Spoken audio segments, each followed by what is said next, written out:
Ketika undang-undang telah dilanggar, hak dan ruang adat dimonopoli, saatnya suara dan hak suku Kaiso bertindak.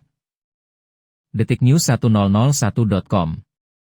Meskipun hasil seleksi DPRK telah diputuskan, namun masih mengisahkan masalah serius yang perlu dibuktikan secara hukum sebagaimana telah dilaporkan sejumlah LMA Kabupaten Sorong Selatan kepada Gubernur Papua Barat Daya serta Pengadilan Tata Usaha Negara atau PT-UN atas keputusan Pansel yang dinilai telah melanggar Undang-Undang Otsus Nomor 2 Tahun 2021 serta Peraturan Pemerintah Nomor 106 Tahun 2024. Publik menilai bahwa Pansel yang dibentuk pemerintah Kabupaten Sorong Selatan ini telah gagal mengakomodir keterwakilan suku-suku orang asli Papua di Sorsel pada 5 daerah pengangkatannya masing-masing. Aturan dibuat untuk dipatuhi, bukan dilanggar. Penyelenggara harus menjadi contoh dalam mentaati hukum. Publik tidak boleh dibiarkan mencari keadilan sendiri, apalagi dengan beban biaya yang tidak kecil, sementara penyelenggara sudah tahu mereka melanggar, ujar Otis Asikasau dalam press release-nya. Menurut pengurus dan anggota LMA di Kabupaten Sorong Selatan bahwa ada proses yang salah dalam keputusan itu. Seharusnya Pansel menggunakan Undang-Undang Otsus Nomor 2 Tahun 2021 serta Peraturan Pemerintah Nomor 106 Tahun 2024 sebagai dasar tertinggi dalam keputusannya.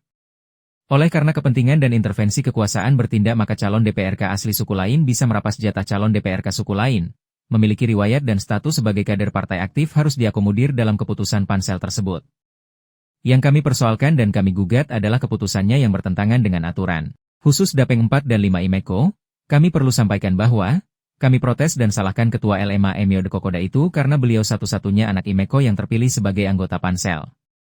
Kami berharap pada waktu itu beliau bisa memperhatikan permintaan masyarakat adat kami agar salah satu dari 5 calon DPRK Dapeng 4, bisa mewakili suara masyarakat sebagai DPRK terpilih periode 2024-2029 pada lembaga DPRD. Kalau Pak Lukman Kasop diangkat dari Dapeng 5 mewakili Kokoda dan Kokoda Utara itu wajar, karena dia anak Kokoda suku Emio de asli, tapi Yuli Tinopi, sudah jelas-jelas marganya dari Kokoda, sukunya Emio de Kokoda kenapa harus diloloskan menggunakan jatah suku Kais, Inanwatan dan Metemani. Padahal calon DPRK kami ada 5 orang ikut dalam seleksi itu, tapi toh tidak satupun yang mewakili 3 distrik ini, ujar Otis bersama LMA Kabupaten Sorsel usai melakukan aksi demo di kantor Bupati Sorsel belum lama ini. Ditegaskan Otis, setelah melihat dan merasakan pemerataan tidak lagi berlaku adil di IMECO memicu perpecahan yang mengakibatkan suku Kaiso nyatakan sikap keluar dari peta wilayah administratif pemekaran DOB IMECO sebagai kabupaten sendiri terpisah dari Kabupaten Sorong Selatan. Apakah suku Kaiso akan keluar dari peta administrasi pemekaran DOB Kabupaten IMECO? Ya benar.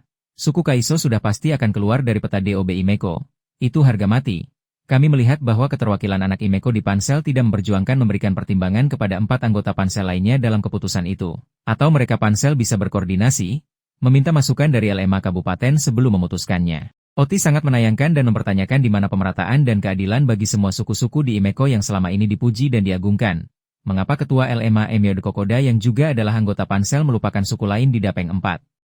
Hal ini menurut masyarakat Kais bahwa tidak lagi ruang keadilan hukum dan adat di IMECO karena suku lain telah memonopoli, merapas, mencaplok hak adat lain untuk kepentingan tertentu. Untuk memperjuangkan keadilan, sejumlah lembaga masyarakat adat Kabupaten Sorong Selatan telah mengajukan gugatan kepada Pengadilan Tata Usaha Negara terkait dengan keputusan Pansel DPRK Sorsel tersebut. Apabila memenuhi unsur pelanggaran maka secara aturan keputusan Pansel dengan sendirinya akan gugur bersama ketua dan anggota ikut dinonaktifkan dari Pansel. Gugatan kami sudah diterima PT-UN, kita menunggu waktu sidang sampai dengan hasil akhir nanti. Kami yakin bahwa PT-UN akan bertindak dan memutuskan perkara ini atas keputusan Pansel yang telah melanggar undang-undang serta peraturan pemerintah yang berlaku di negara Republik Indonesia, ujar salah satu pengurus LMA Kabupaten Sorsel dalam pertemuan lintas suku di Sekretariat LMA IMECO Senin, 21 Juli 2025, beberapa waktu lalu.